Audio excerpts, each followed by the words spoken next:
السلام عليكم ورحمة الله وبركاته. بارك الله فيكم. Waiting as usual to join with our team, our listeners, students. Inshallah. Some of you are showing up. Cleon, Cathcart, Ahlan wa Sahlan, Sayed Sardar, Hadi Adams, Alhamdulillah, wa alaikum salam to everybody. Hope you can hear me clearly. My voice is at a volume which is easily heard. Inshallah. Naseem Bat from Kuwait. Asmat Hussein from Malaysia. Ahlan wa sahlan. Chen Chen Lim, sounds like you should be from China, but wherever you are from, mashallah, welcome.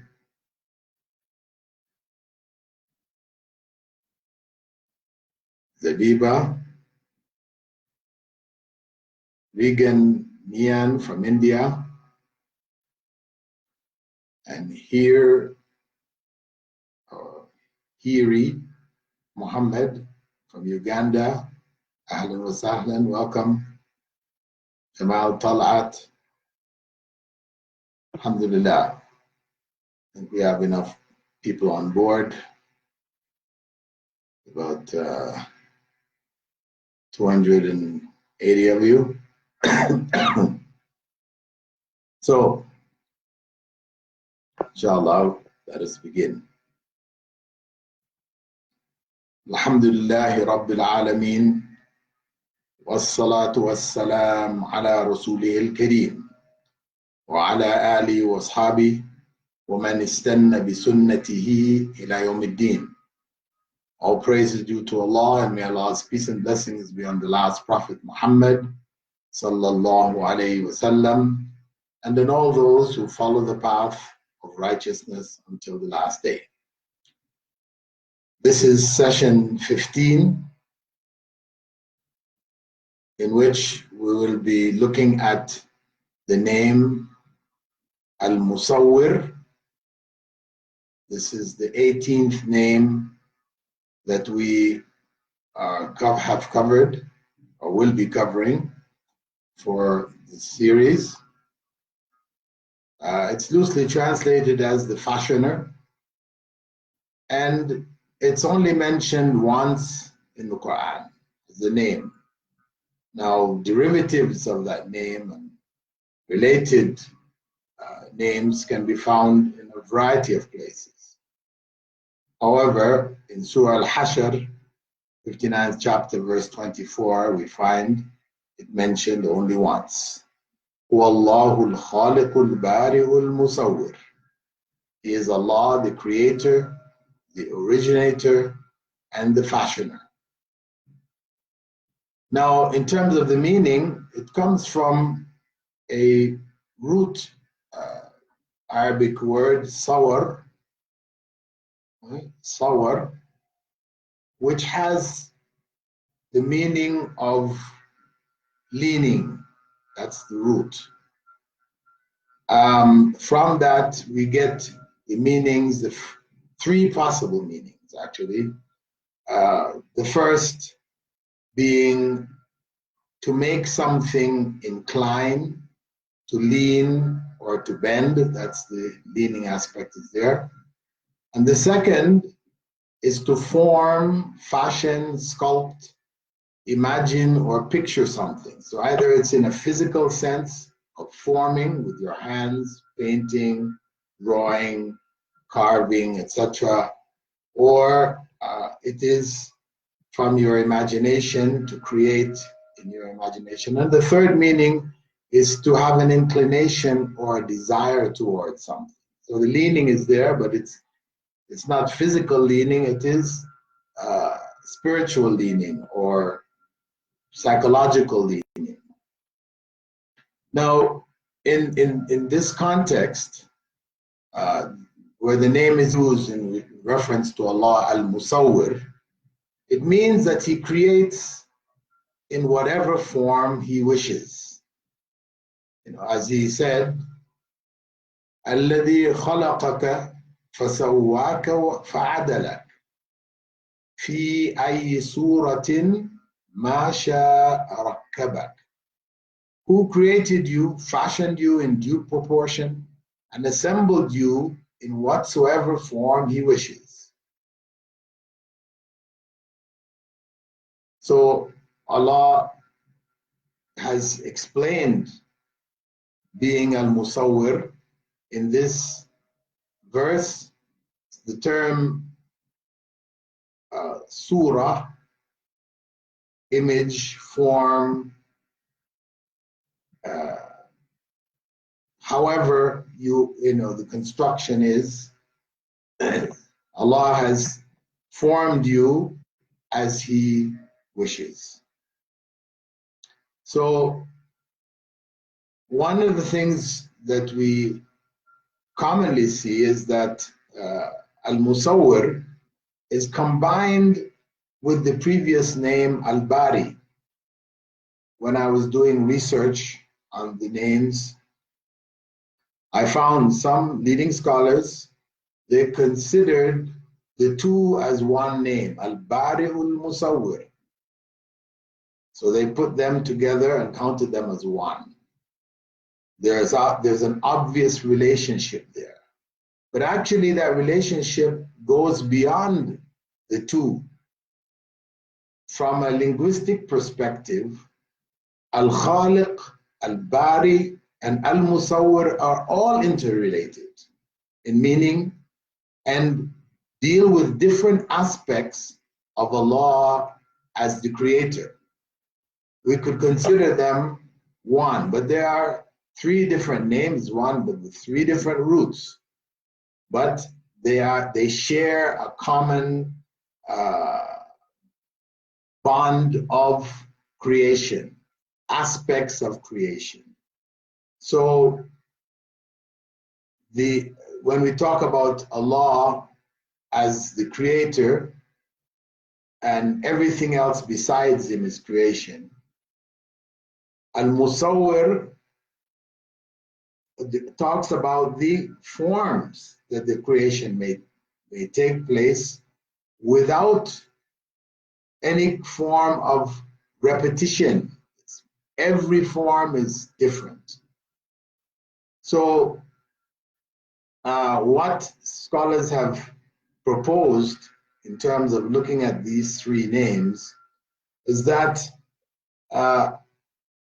Khaliq and Khallaq refers to Allah's determination of what He will create.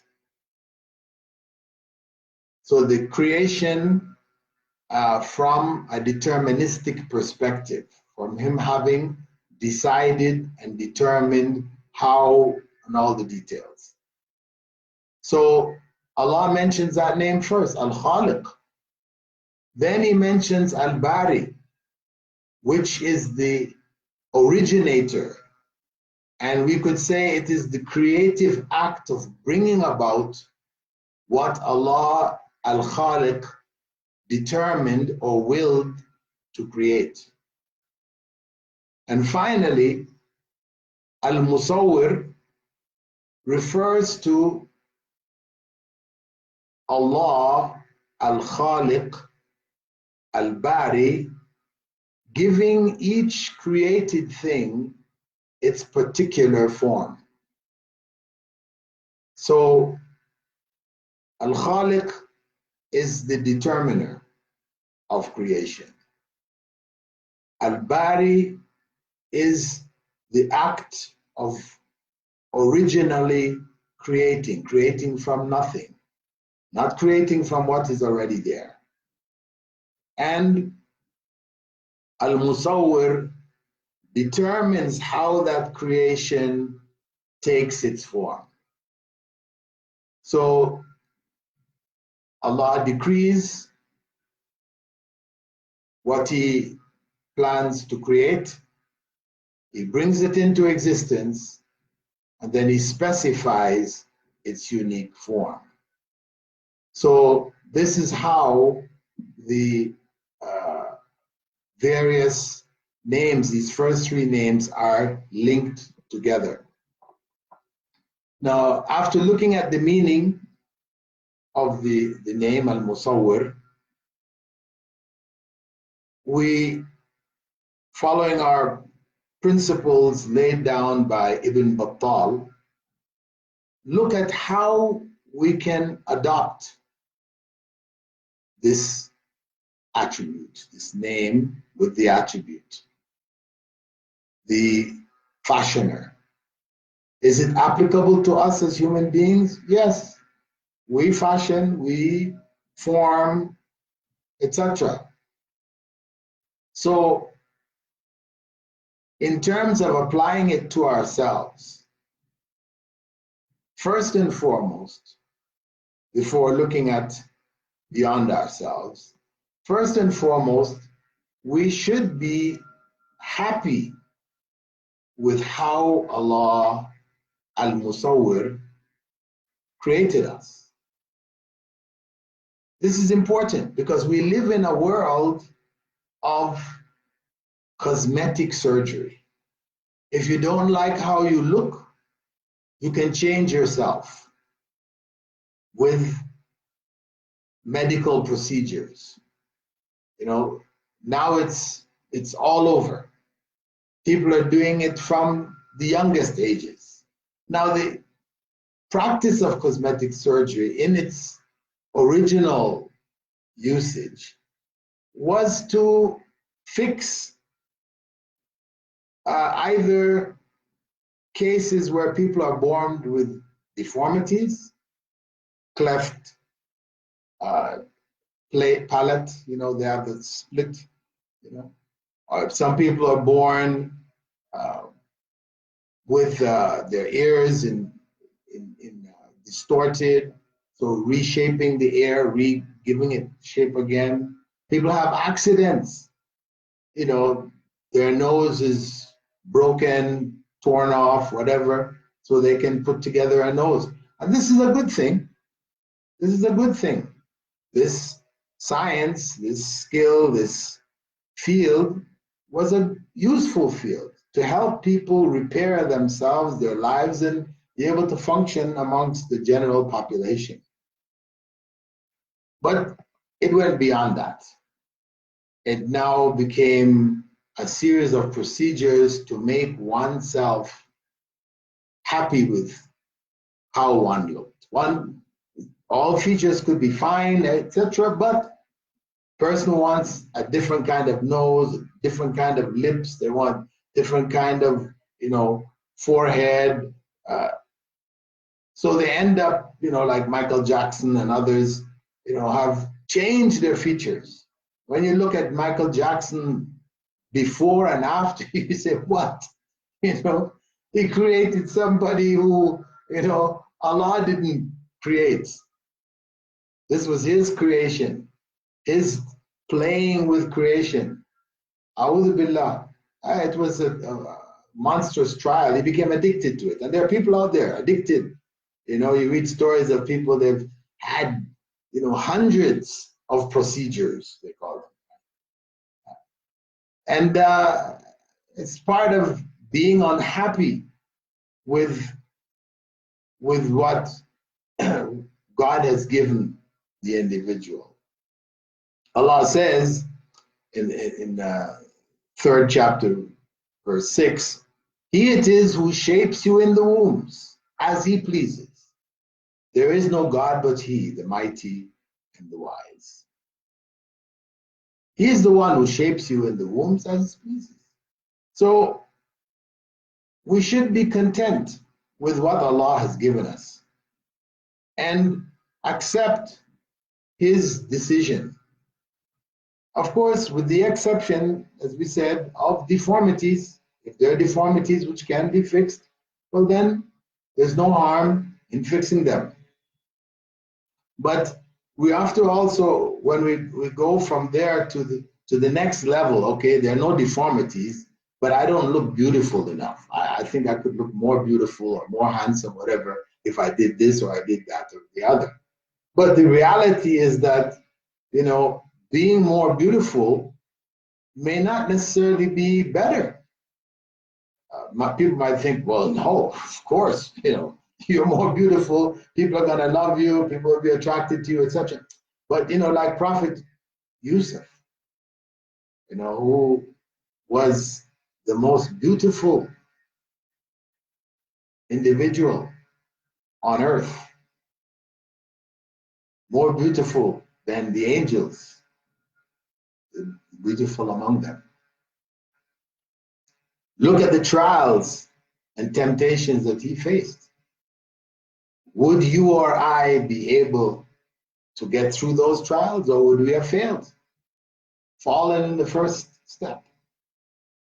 So when you look at yourself in the mirror, say Alhamdulillah. In fact, the Prophet ﷺ gave us du'as to say when, you know, when we see ourselves in the mirror, in which we're saying, you know, thank you Allah for making my form pleasing, pleasant, etc. Make my character.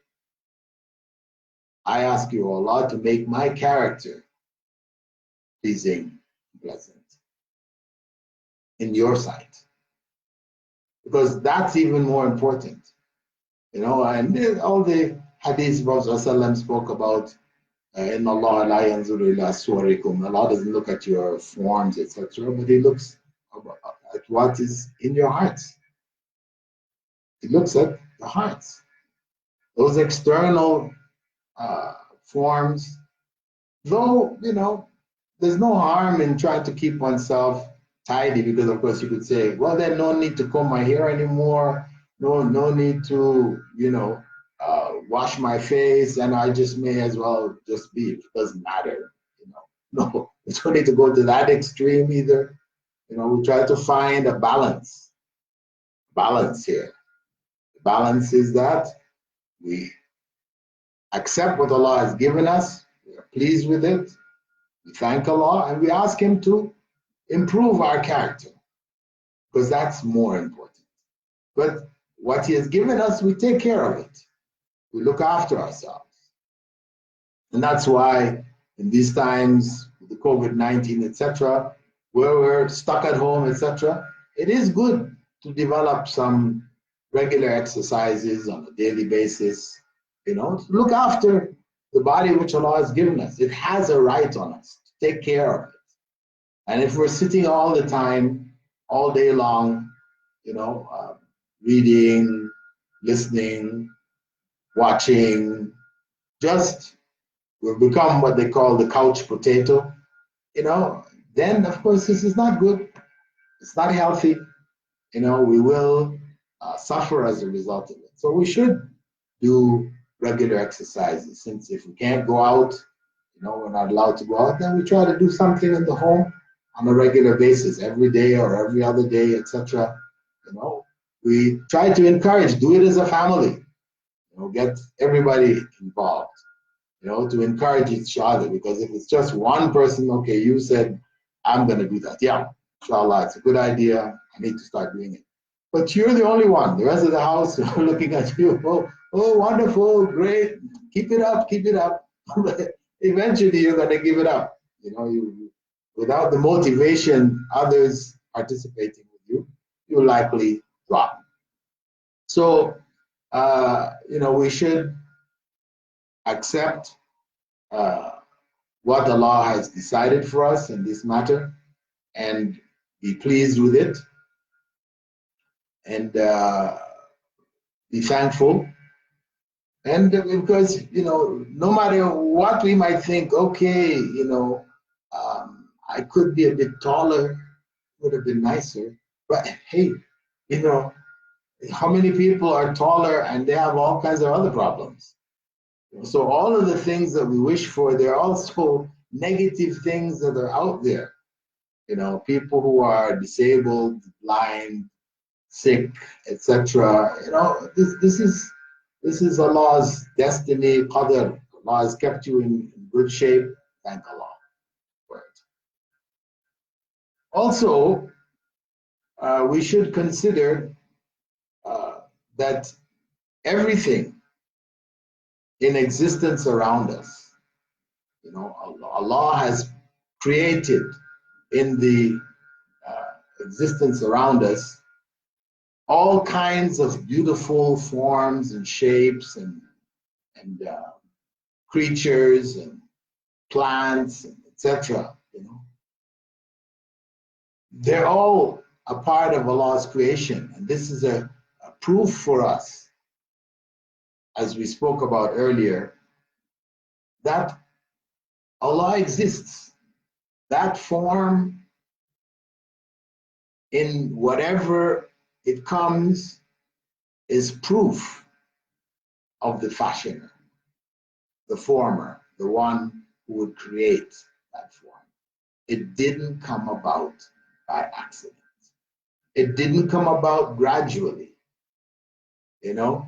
When you look at the organs of the body, whether you look at the eye or even the hair, scientists discussing how hair could evolve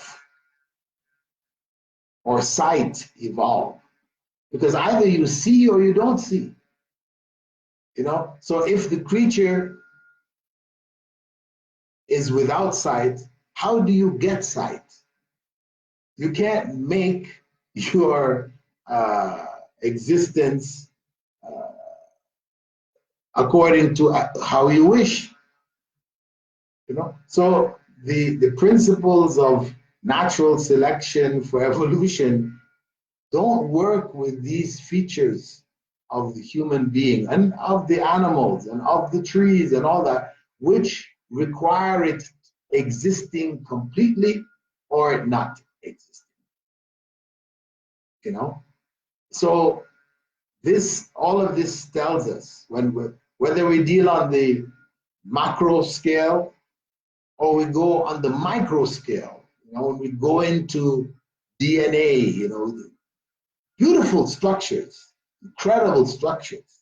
There, when you get under the microscope, to imagine that these, formed by accidental combinations of chemicals, to create, proteins and this type of thing to make this structure.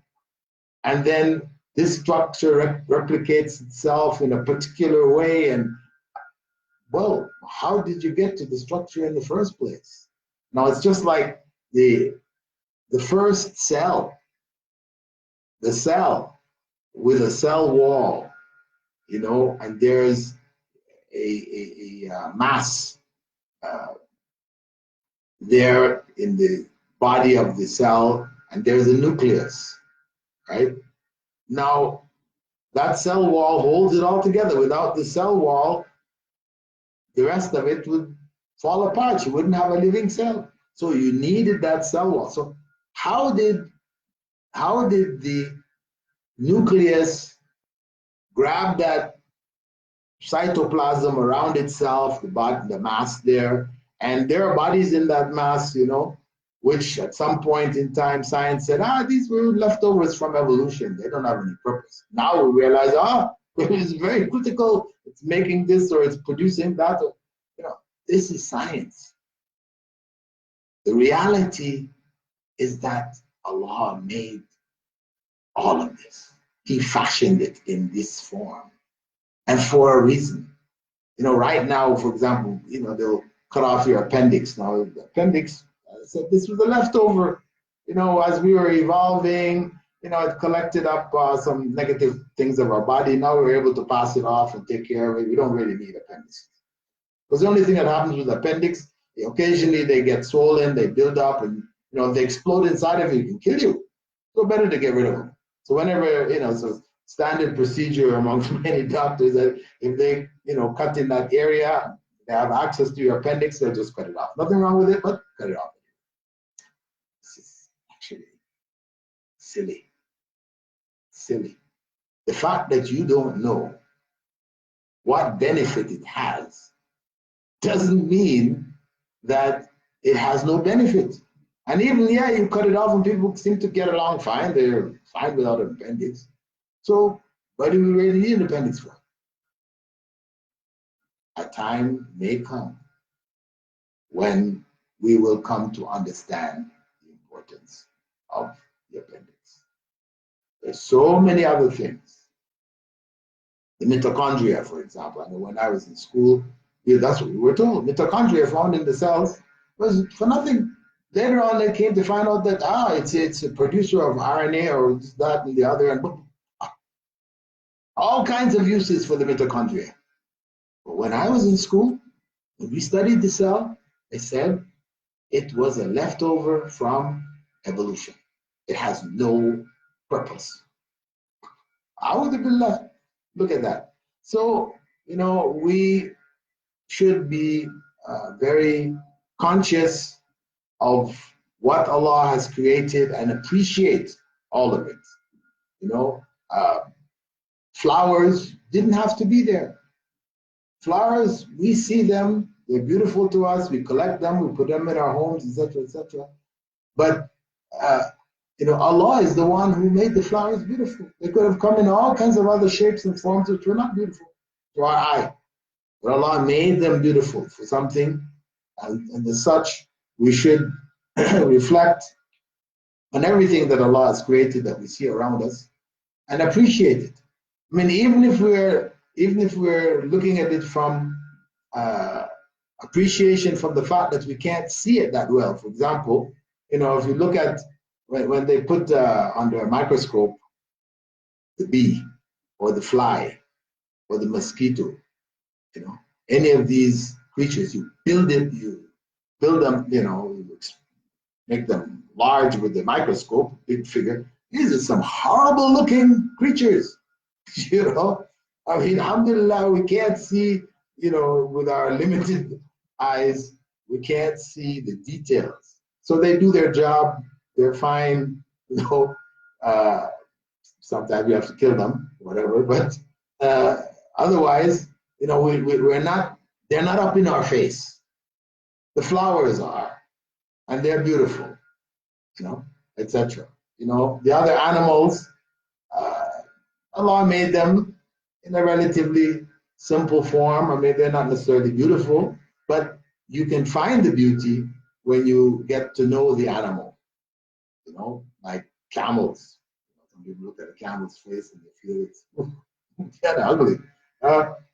Horse looks a lot more pleasant. But if you're living and working with camels, then you can see the beauty there. So being thankful, this is part of how we worship Allah through the name Al-Musawwir. And Allah has told us in terms of how He has made us, لَقَدْ خَلَقْنَا الْإِنسَانَ فِي أَحْسَنِ تَقْوِيمٍ. Indeed, Allah, I have created human being in the best of forms. So Allah has created us not just from the physical external sense, but with a brain that enables us to do what the other creatures can't do, enables us to be able to control, utilize, benefit from the other creatures. How He made us, 2 eyes in front. He could have put 1 eye in front and 1 eye in the back. So He didn't make us that way. Hair on top of our heads, another one under our chin. Could have done all of that, but the form that He made us is a pleasant form. He created us in this way. So all of the faculties which He's given us, whether it is of hearing, of sight, of understanding, etc., we need to utilize these, according to how Allah has guided us to the maximum for it to be as beneficial as possible to us and to the society around us. So whatever faculties Allah has given us, we shouldn't be using them to harm other people. Because of course,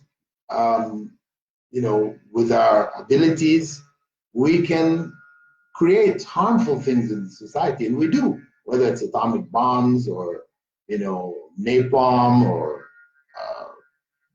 whatever else we've created that has turned out to be so harmful to society. We have no end of things. We can do that, or we can make the beneficial things, and there are no end of those too. Alhamdulillah, there's more beneficial than harmful, but we should, in our creation, in our forming what Allah has made available to us, we should utilize it in the best way. This is part of applying the name Al-Musawwir. And in terms of worshiping, by us understanding that Allah is the true Musawwir, the true one to create forms, etc., etc. We should better realize that we should turn to Him in worship. He is the one who deserves worship for all of this that we have been granted, given, blessed with, as opposed to challenging Him, and feeling we can do better than Him. I remember reading one of the statements of the great artists from Europe, who had said that he wanted to create something greater than life in the picture, and in his pictures, etc., his carvings. He wanted to create what would be greater than life. This methodology or this way of thinking, etc., is detrimental. It's harmful. It's harmful. Those skills of creating forms, etc., better we use them to make airplanes. Michelangelo, while painting and doing all this other stuff, he also made planes. He made, water wheels. He made a bunch of other mechanical instruments. He designed them, etc., etc. And this was what he should have been praised for, and his discoveries should have been utilized at that time. They became utilized later on, centuries later, or whatever. And his pictures are what stands up. Most people know about his pictures. But he was designing flying instruments and all this, means of flying. He was already working on all these other things. Had energies, had those around him appreciated the importance of his skill of taswir, of making images and forms, etc., science could have evolved much further, much earlier than it did. And in terms of what is unique to Allah, we worship Allah, we adapt, we apply the name, recognizing what is unique to Him, and as such, it's inapplicable. This was point number 2. And to do so, we should recognize that trying to capture the ideal image of other human beings, etc., pictures for adornment and for praise and this type of thing. This is something which Allah has or is displeased with. It is not something from Islamic perspective that people should be engaged in. That's not to say that art is out. There's no place for art in Islam, because some people go to another extreme. But in fact, yes, you know, the Prophet ﷺ did say, إِنَّ أَشَدَّ النَّاسِ عَذَابًا عِنْدَ اللَّهِ يَوْمَ الْقِيَامَةِ Al-Musawwirun. Indeed, those receiving the most severe punishment on the day of resurrection are the image makers, those who make forms. Why? Because Allah describes them, الَّذِينَ يُشَبِّهُونَ بِخَلْقِ اللَّهِ, those who try to imitate Allah's creation. Now, birds fly, human beings walk. Us trying to fly for the purpose of getting from one place to another more easily, that's fine. But making pictures of birds doesn't really serve any purpose. But some people say, well, what's the harm still? You know, I like the idea of the dove, whatever, you know, the peace dove. You know, to have pictures of doves and things like this. What's wrong with that? Well, in general, you know, we find in Islam this opposition to creating forms of human beings and other living animals. And the reason why Islam took such a strong stance, you know, blocking off this avenue, is because the majority of idolatry is based on this. If you go around the whole world looking at idolatry, people who are worshiping idols, what are the idols of? The idols are of birds, lions, human beings, you know, snakes, whatever. They're of the creatures, the living creatures. So this is an avenue through which idolatry enters. You look at Christianity, for example, Prophet Jesus became God in thought, in concept. He never called people to that. He worshiped the one true God. He called people to worshiping the one true God, like all the prophets of Israel, the Jewish or Israeli prophets did, like Moses, like David, etc. But when people deified him, right? When Allah lifted him up and the confusion of him appearing to be killed on the cross and buried and resurrected and all this other stuff, you know, that confusion left in people's mind a need, because they turned him into a god intellectually, mentally, emotionally. And people who take gods from creation need images. So then the image of him on the cross became the standard image, you know, throughout from one end of Christianity to the other, you know, the image. So because of this tendency to end up in worshiping of creation through images, and Islam took that very strong stance against images. Now there is an exceptional area which we should be aware of, and that is in the case of children. Because children learn best by images.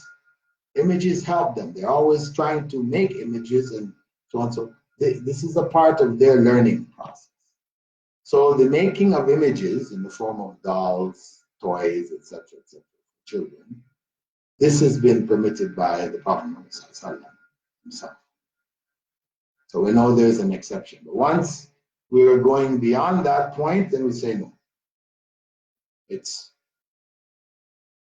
not permissible. In fact, It is bringing upon oneself amongst the most severe punishments on the day of judgment.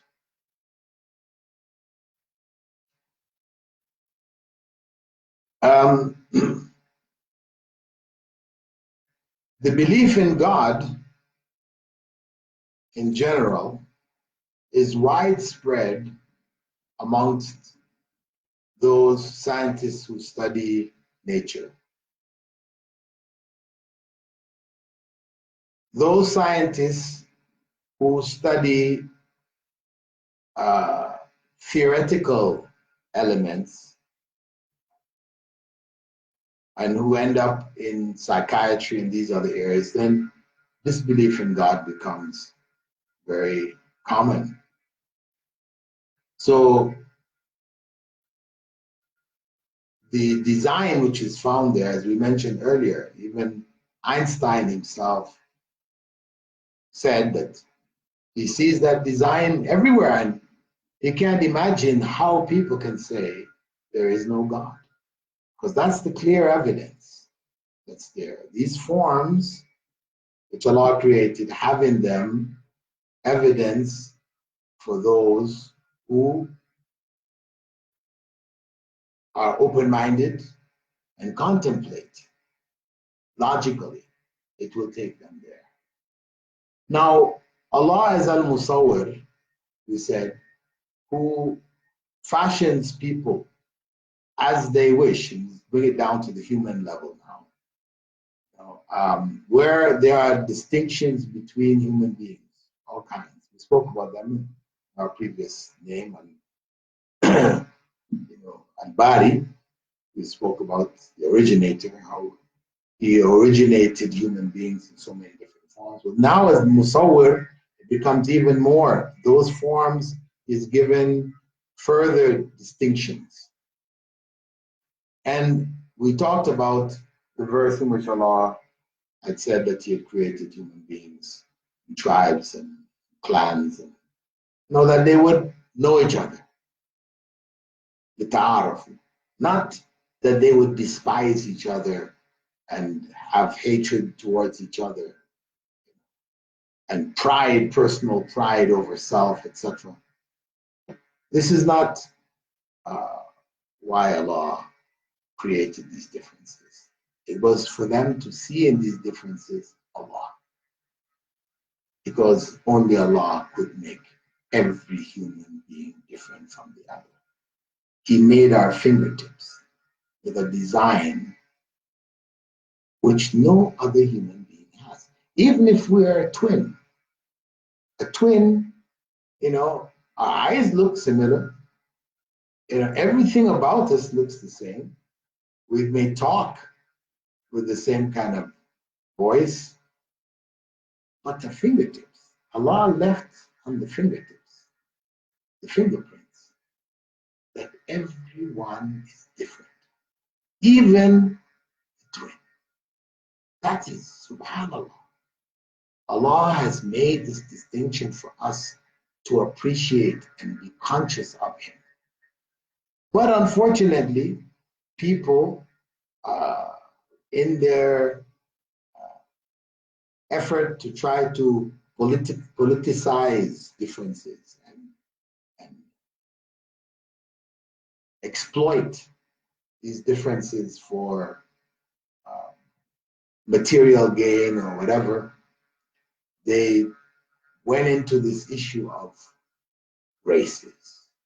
They created amongst human beings, groupings that they called a race. Mongoloid race, people of Asia, Chinese, etc. The Negroid race, people of Africa. The Caucasoid race, people of Europe, Europeans, etc. But this is just, people happen to live there. Even amongst the people of Europe, you look at the people in Finland and you look at the people in Italy. There's enough difference between them that you might say, okay, there's also the northern race of people, who are blonde hair, blue-eyed, ghostly white skin, and there are also in Europe all these people in the south and in Greece and all these people who have black hair, brown eyes, and tan skins. So are they two different races? This is nonsense. And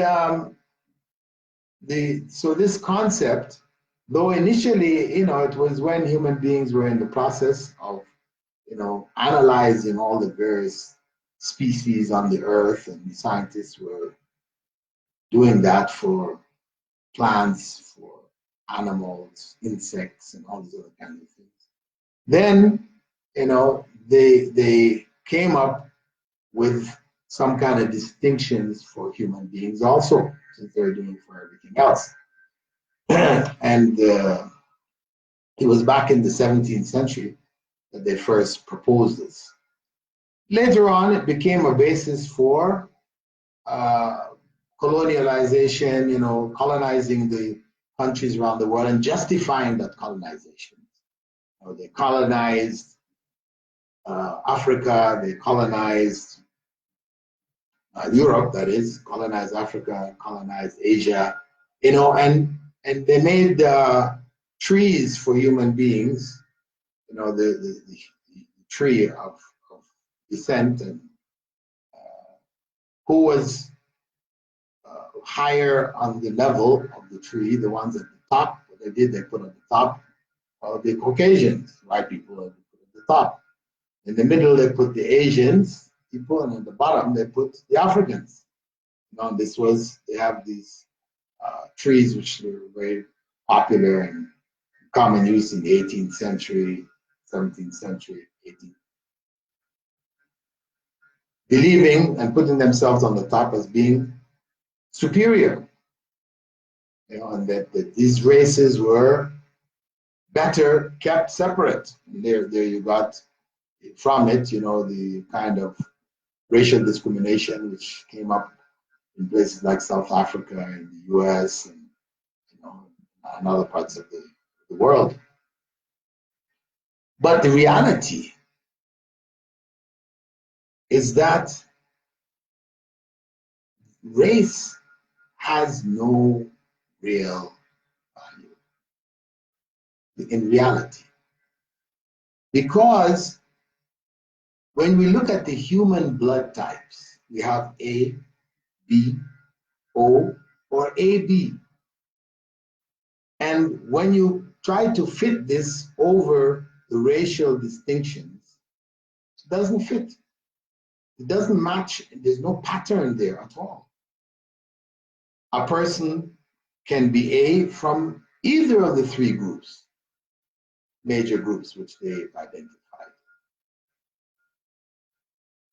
So that individual from Finland with the blondest of hair, bluest of eyes, whitest of skins, if he is type A blood, the rest of his family, maybe B and O, which is most popular, most common, AB, their blood can't save him, if he needs a blood transfusion.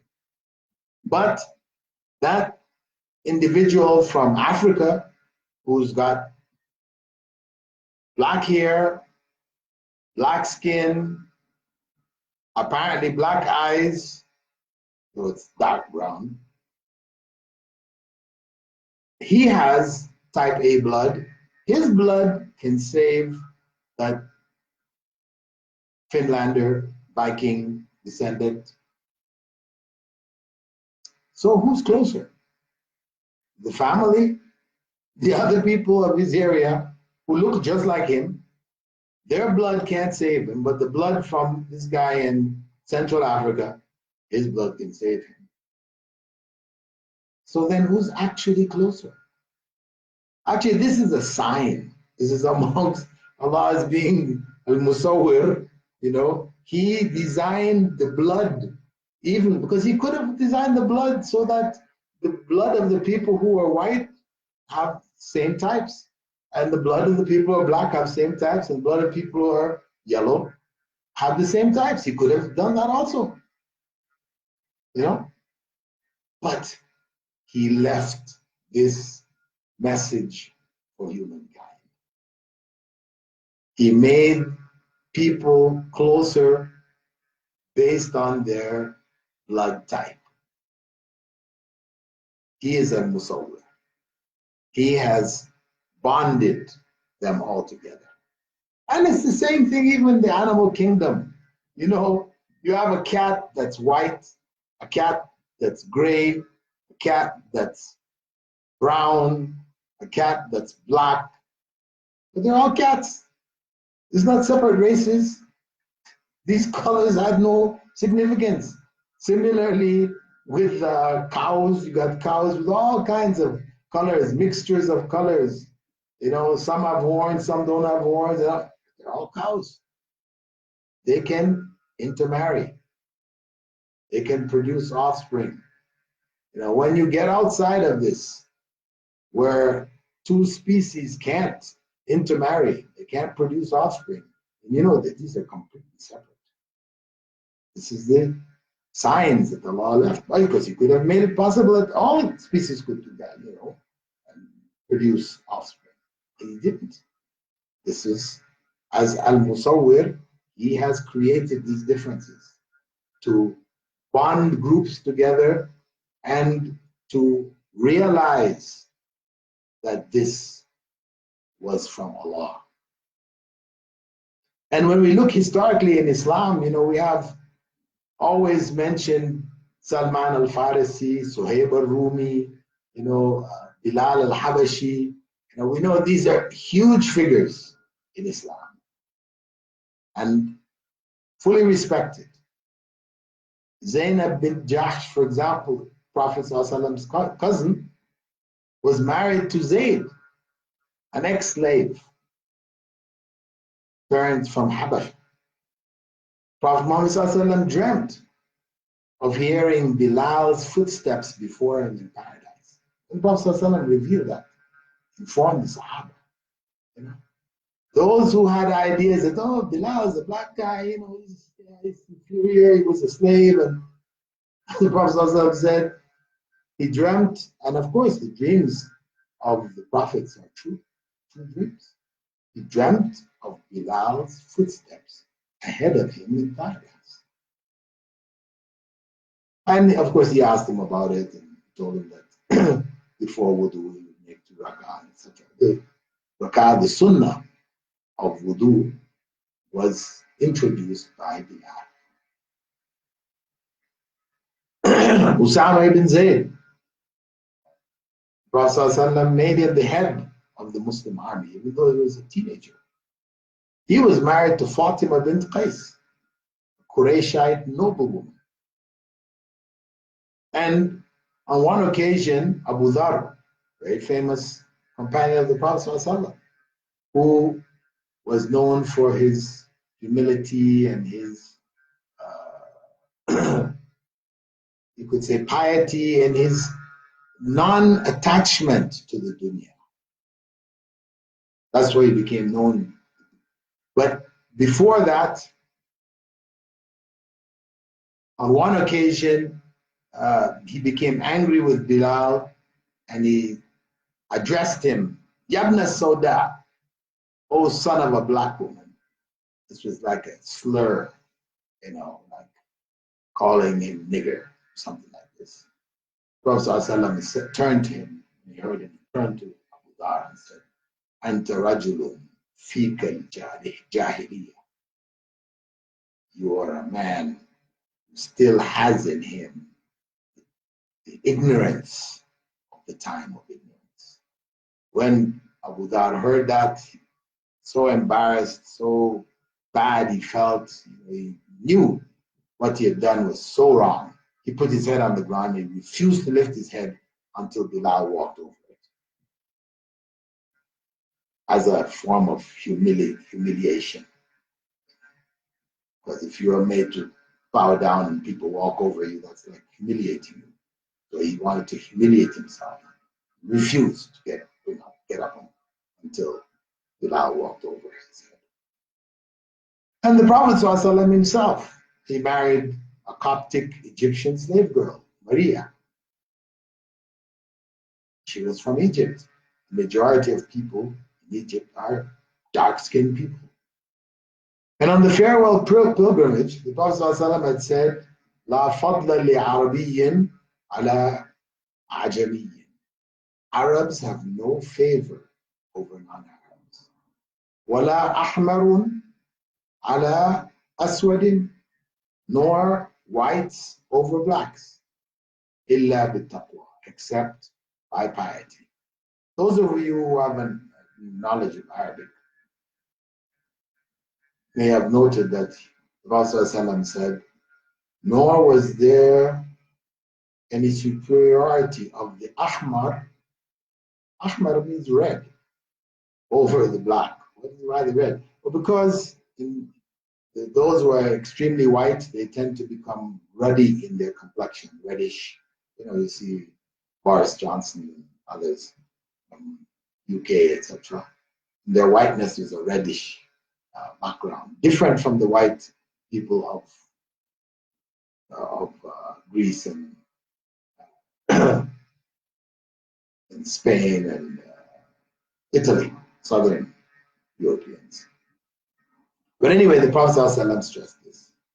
No superiority from a clan perspective, tribal perspective. Arabs over non-Arabs. Nor from a color perspective, whites over blacks. So he canceled that. And he stressed, saying on another occasion, "Kullukum min Adam, wa Adam min Turab." All of you are from Adam. Adam was from dust. That's the origin of everybody. There's nothing to be proud about, proud over others in that sense. And he also said, instructing the generations to come, listen and obey your rulers. We talked about that earlier in some of the other names, where we spoke about rebellion under the name Al-Jabbar. He said, listen and obey your rulers. Don't rebel against them. Even if an Ethiopian slave is appointed as your ruler, as long as he enforces among you the law of Allah. As long as he enforces the law of Allah. Don't rebel based on so-called racial, tribal. That's why he spoke ill against the tribalism, etc. Saying, for example, دعها فإنها منتنة. Give it up because it is rotten. وليس منا من دعا إلى العصبية. Anyone who calls to or calls using the banner of asabiya being tribalism, nationalism. They're not of us, not true Muslims. That call, that nationalistic call, that tribalistic clan call, etc., is despised in Islam. And when we look historically, when Islam spread out of Arabia into the rest of the world, Muslims married whoever they came in contact with, the Muslim soldiers, Muslim sailors, etc. They didn't have any problem. They married with the people. So I remember going to Indonesia and to Philippines and meeting people with names, Ba Junaid, Ba Wazir. These names are like Omani names. People in Oman, they have this Ba for Ibn, son of. So then when I spoke to them, they said, yeah, my great grandfather, he was from Oman. Like, they didn't look like Omanis anymore. They married with the local people and re-intermarried and intermarried till the person standing in front of you was basically, Indonesian. And now, once you hear, well, okay, yeah, your great grandfather, then you start to look close. Oh, okay, that's why your nose is a little different, and you can see these things. But initially, they look like everybody else. They're speaking Indonesian, or speaking Filipino, or whichever language it is of the people of the South. Whether it's from Mindanao, speaking Maranao, or speaking Maguindanao, Cotabato, whatever, Taosugs, and yeah, but they have these names as evidence of the spread of Islam in a way which integrated Muslims regardless of their backgrounds. That's the history. When we look also in history at the Abbasid rulers, that's the second major empire. After the Khulafa Rashidin, we had the Umayyads. The Umayyad rulers, they ruled for about 100 years. And then after that, you had the Abbasid rulers, and they ruled for much longer. Those Abbasid rulers, most of them were the sons of former slave girls. Most of them had mothers who were previously slaves. These are the rulers. They reached the head of society. I mean, in other countries where slavery existed, etc., it was unthinkable that a person who of slave background would end up the king, the ruler, the Khalifa, the Khan, or whatever. Unthinkable.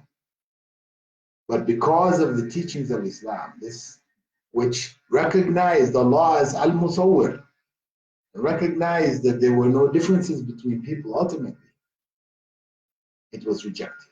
And so, for example, in terms of knowledge chain, where knowledge came from, Nafi', known as the freed slave of Ibn Umar, Abdullah ibn Umar, the son of Umar ibn al-Khattab.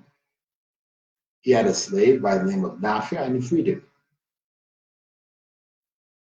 And Nafi' learned from Ibn Umar, as well as from other companions, but his main narrations, he was a narrator of hadith. His main narrations were from Ibn Umar.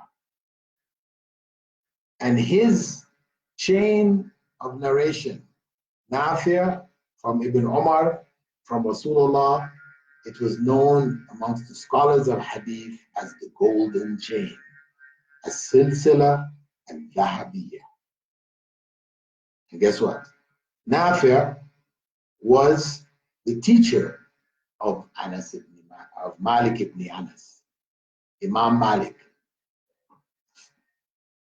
who was looked at as the founder of the Malikiyya madhab, one of the leading schools of Islamic law for the Muslim world. And he was a freed slave. So we can see in Islam, to a large degree, the tendencies towards racialism, racism, etc., has been held down. Where Islam is strong, it is down at the very lowest. Where Islam became weak, then some of these things came up. People, racial and racist attitudes and things arise. Where there is ignorance, when people don't know what the teachings of Islam is anymore. They are Muslims, yeah. They say La ilaha illallah, they're praying and everything else, but they're ignorant of the main teachings of the religion. They're just culturally Muslims. So amongst them, don't be surprised if it appears, and it has.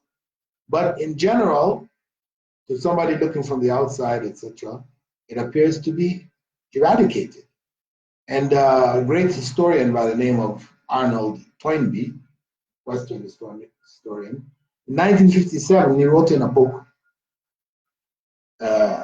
in which he said, the extinction of race consciousness as between Muslims is one of the outstanding moral achievements of Islam. And in a contemporary world, there is, as it happens, a crying need for the propagation of this Islamic virtue.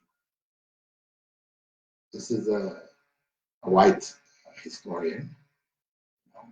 He wrote this book called Civilization on Trial, published in London back in 1957. So he's a historian. He looked over world history, studied it up, down, left, right, and this was what he said. Now, Malcolm X is someone else to consider. We ask Allah to accept his death as Shahada. But he was a major propagator of Islam in the US. And he came from a background in which racism was very dominant and prominent. And he joined a movement which was based on a reverse racist attitude. You know, as white people looked at black people as inferior, this movement it was for black people, and it looked at white people as inferior. In fact, they consider white people to be devils. This is Elijah Muhammad, a movement called the Black Muslims, right? Or the Nation of Islam, they called it. But it was really the Nation of Islam.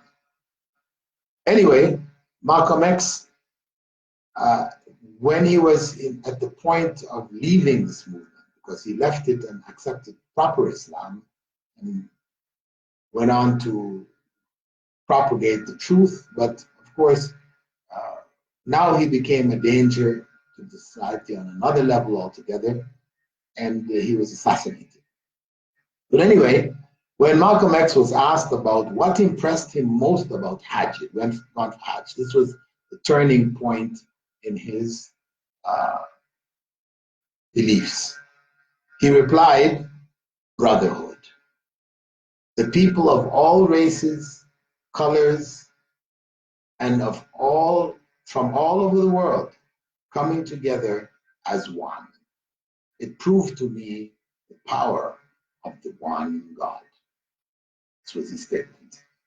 This is what blew his mind, because he had been taught, white people were devils. There he was now, eating with white people, sleeping with white people, in dinner, all of this.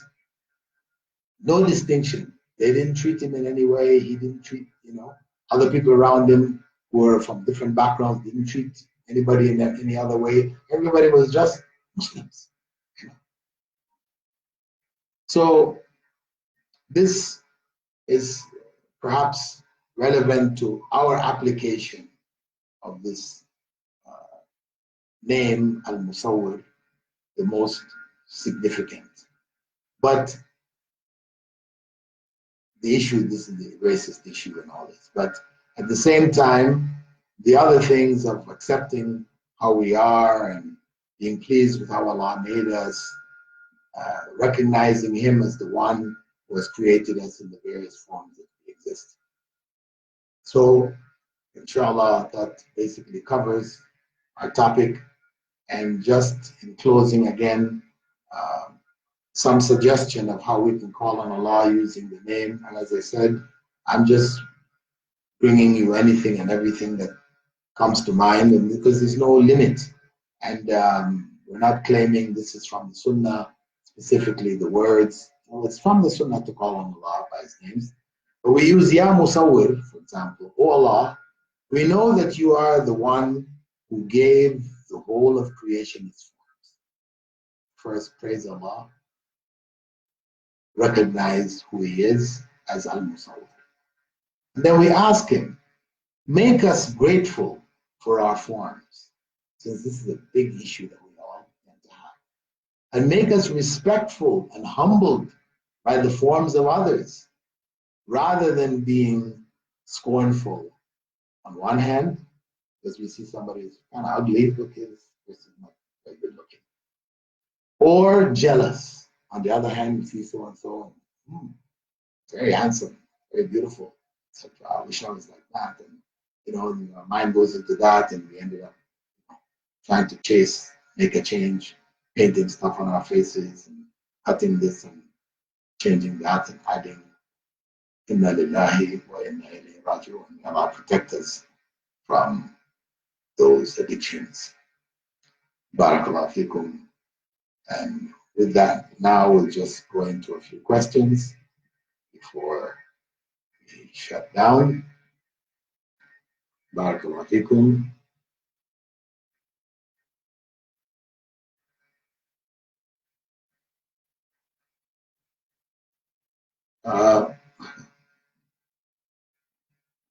Person wanted me to get a better setting. It's not getting any better, they said. Well, what we have at the back, actually, is this side, right? What we have at the back here, International Open University, that's, are you hungry for knowledge?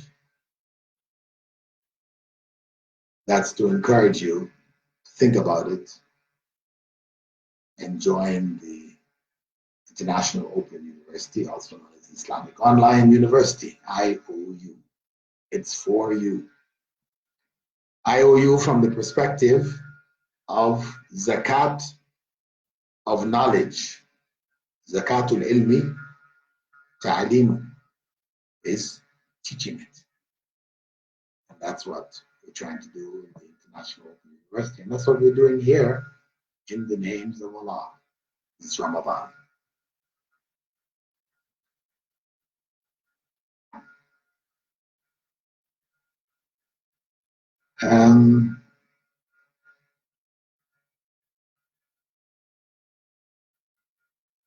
Du'as, Allah accept our du'as. Accept your du'as. Mine. Ameen, Ameen. The Rashid watching from Seychelles.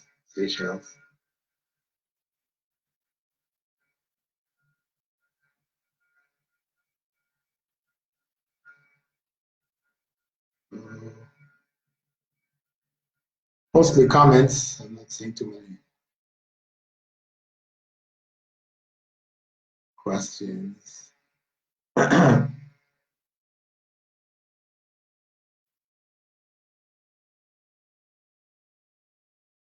Anyway, hopefully, I guess everything was clear.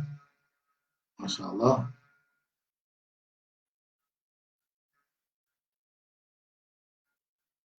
Walaikum salam to Asia Mustafa from Philippines, watching from Philippines. My salams to my Filipino relatives.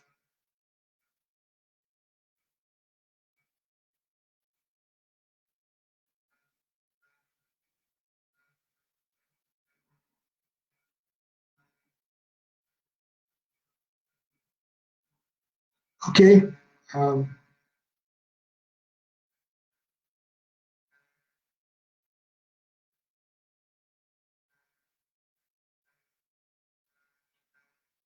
Our brother's question, how should we explain the hadiths on the virtues of the Arabs? Actually, most of these hadiths are fabricated. The vast majority of them are fabricated.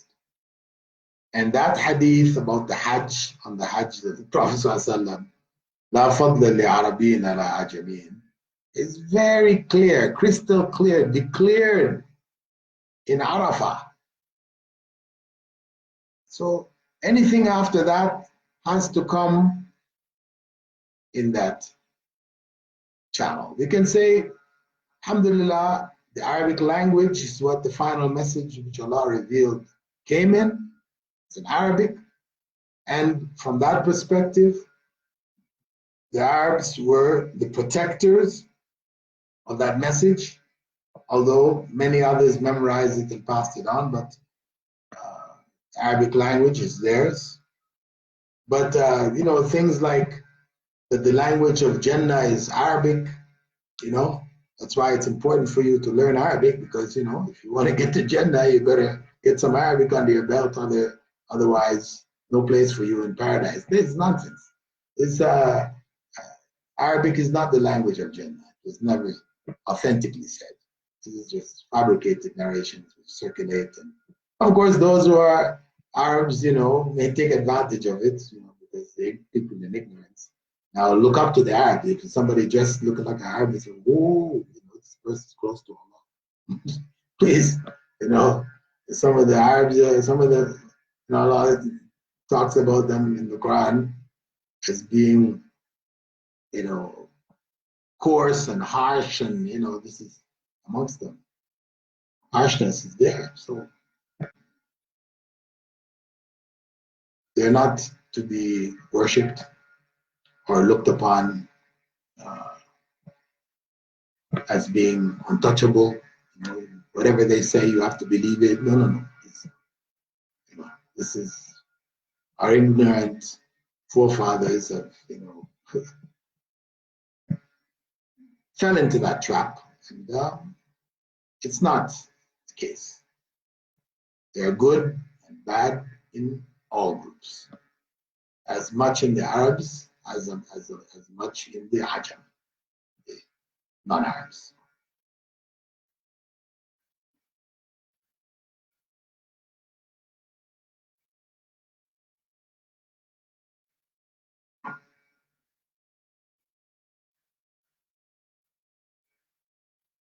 Question, if one looks to Allah's creation and feels doubt about his creation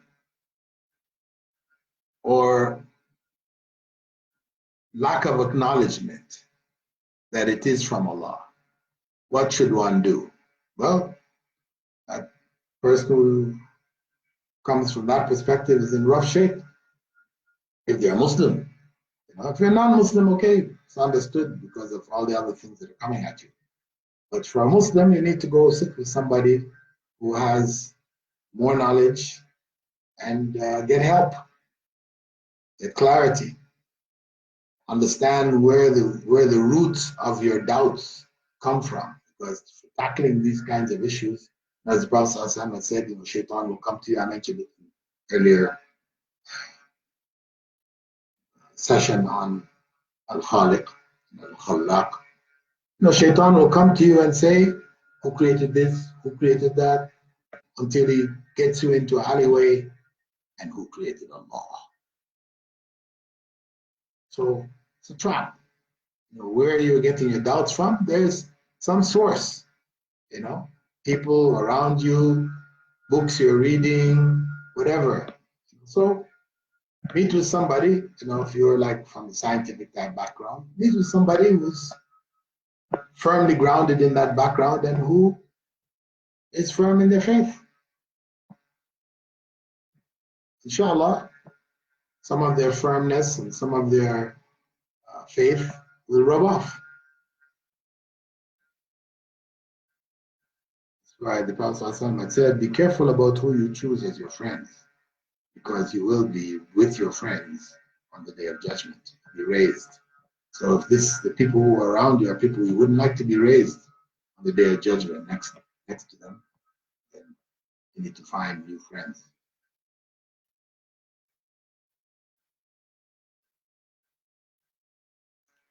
As sister asks, you said that tribalism is not allowed in Islam. Prophet Muhammad said it's not allowed. Not me. I'm repeating what he said. But Quraysh is considered higher than any tribe. Why is that? No, it's not considered higher than any tribe. It's not considered higher than any tribe. It has a special place because Prophet Muhammad ﷺ was from that tribe. But guess what? Abu Lahab was also from that tribe. And what did Allah say about him? Tabbat yada abi lahabin wa tab. That's what Allah said. He's going to be in hell forever. And he was one of the leaders of Quraysh. So what does that tell us?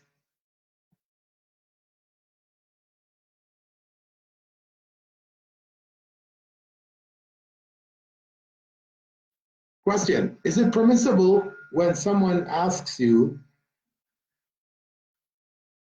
to recite Allah's names for 1,000 times? It's permissible to ask you, but you're foolish if you follow them. That's the point, you know. Is it from Islamic teachings? No. But if you decided on your own,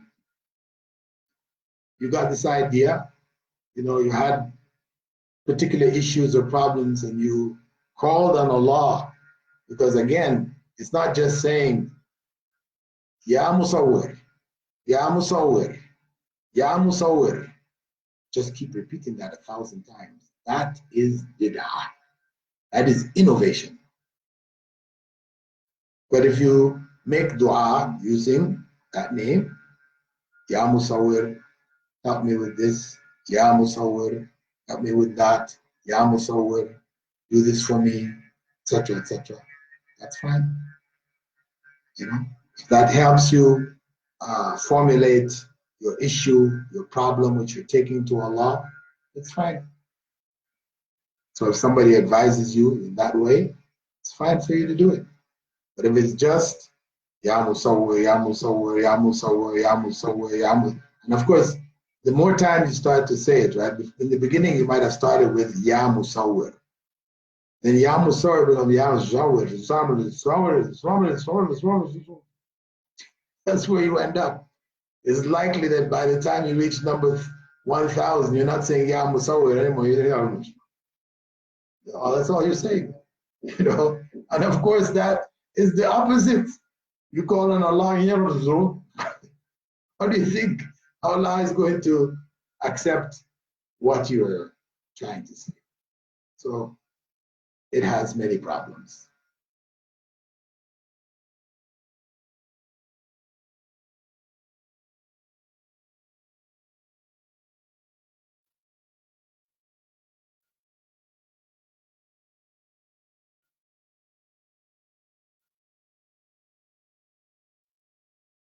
Oh, how can we do optional prayers at home?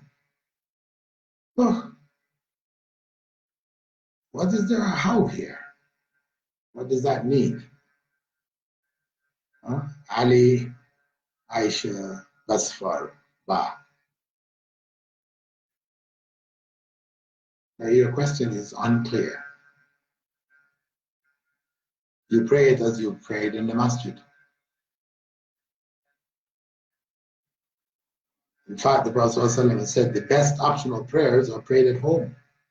You should have been doing that anyway. You know, we normally do our sunnah prayers, the additional recommended prayers, before our obligatory prayers or after the obligatory prayers, and we do it in the masjid. That's the normal practice. But actually, the Prophet ﷺ said they are better prayed at home. So you're doing it now without any choice. You don't have any choice in the matter because masjids have been shut down due to the COVID virus.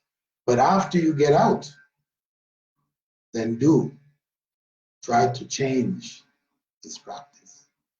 Do your sunnah at home before going to the masjid. Get the greater reward, which the Prophet ﷺ promised. Question, is it possible to get transcripts of these talks, these sessions? Well, if you transcribe them, I guess you'll have the transcript. There are no transcripts specifically. There are notes which I'm using to help me in the presentation, but there's no specific translation. I do plan at the end of it completing the 99 names, or completing 99 names. I do plan to publish it if Allah allows me to live that long. Otherwise, anybody can transcribe them, edit them, and we can publish them together or whatever. Or inshallah.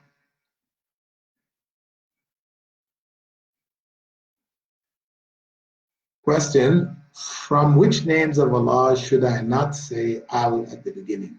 No, basically all the names of Allah you should say Al at the beginning. It's just that when you use the term Ya in Arabic, the al is supposed to be removed. That's a requirement, Arabic requirement, linguistic requirement. So you don't say Ya al-Jabbar, Ya al-Musawwir, you say Ya Musawwir, Ya Jabbar, all the names. Because they all have al to distinguish them from the regular form, which may be used for human beings and other aspects of creation.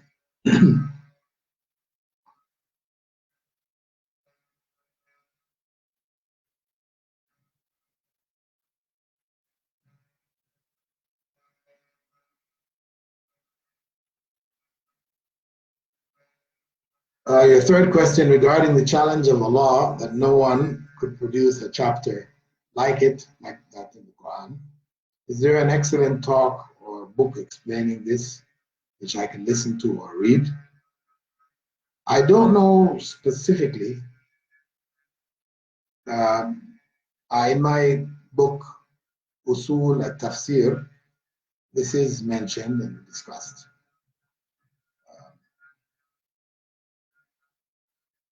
I think that book is on kalamullah.com. You can download it and read that section.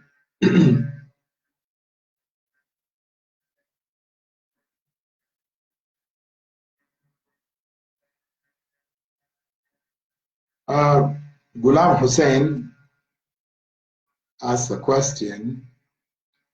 Doctor, I want to which is the way, I mean, there are a lot of Islamic groups. Which is the right way to get to Jannah? The point is that the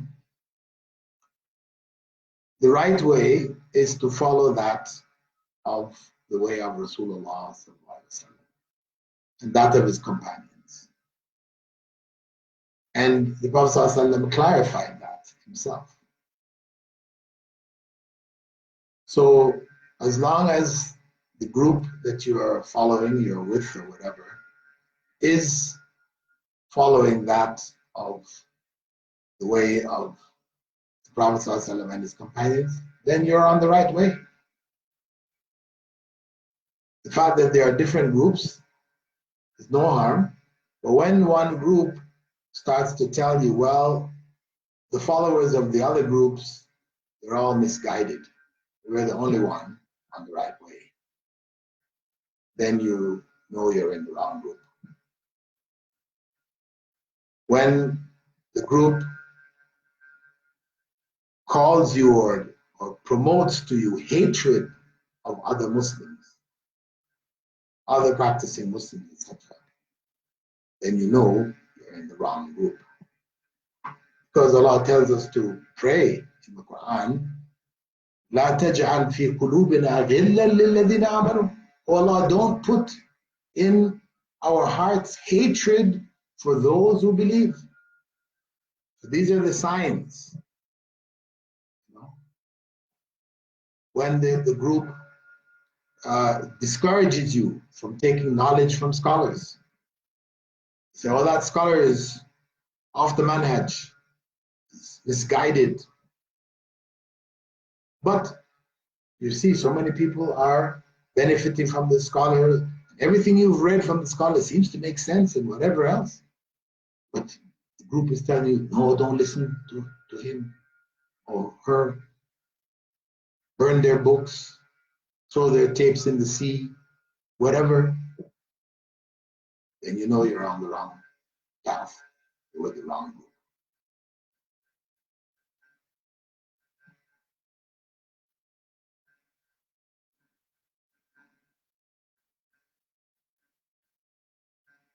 Ryan Bat, Assalamu alaikum, I have a jinn in my body, help me get it out. Well, brother, I advise you to contact your local scholars there in your area and seek their help. I don't have any magical formula for you, any magical words, miraculous words. I'll just say them and you're fine.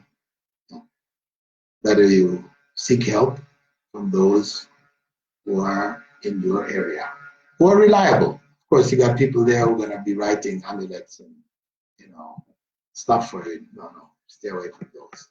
Those who say Quran and Sunnah invite you, teach you the du'as of the Prophet ﷺ, recite over you some Quran or whatever, based on hadith of the Prophet ﷺ, they will help you properly, inshallah. Orion, you're from Kashmir, inshallah. Hopefully you'll find some people of the Sunnah there who can help you.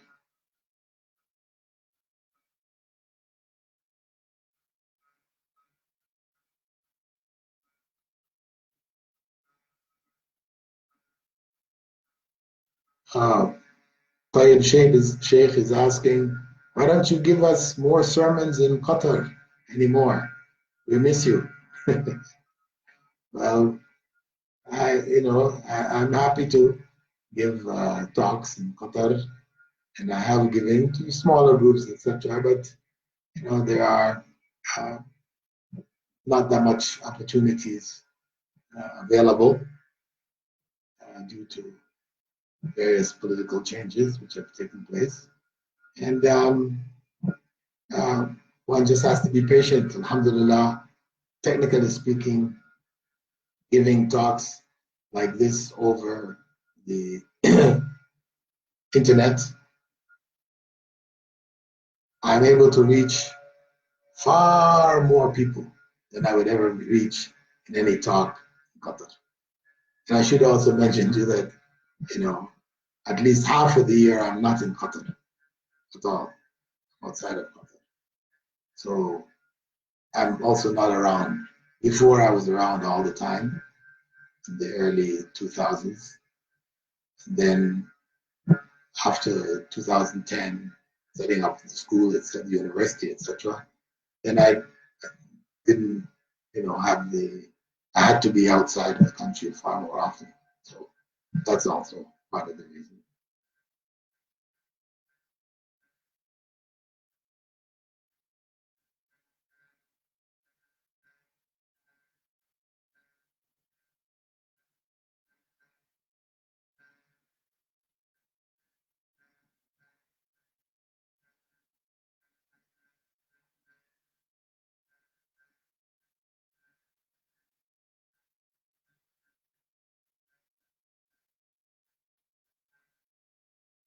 Okay, but they're asking about names he found on the pages, etc., whether they're authentic or not authentic.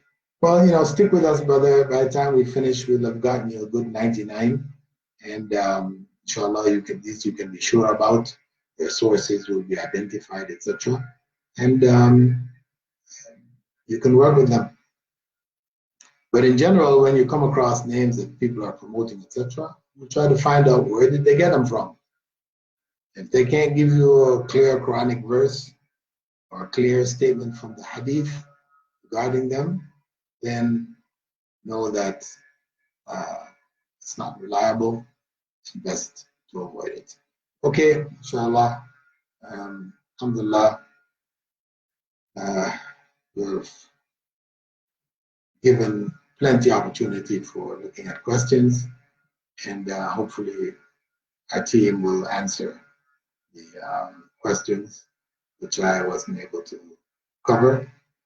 Barakallahu fikum. We hope to see you tomorrow in our next session. It should be our 16th session. We've reached the halfway point, basically. And we ask Allah to help us to get through the remainder and to complete the names if Allah so wills. But the likelihood is great that I won't be able to. And we hope in the months following we'll be able to do that.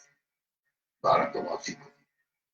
سبحانك اللهم وبحمدك أشهد أن لا إله إلا أنت نستغفرك ونتوب إليك. السلام عليكم ورحمة الله وبركاته.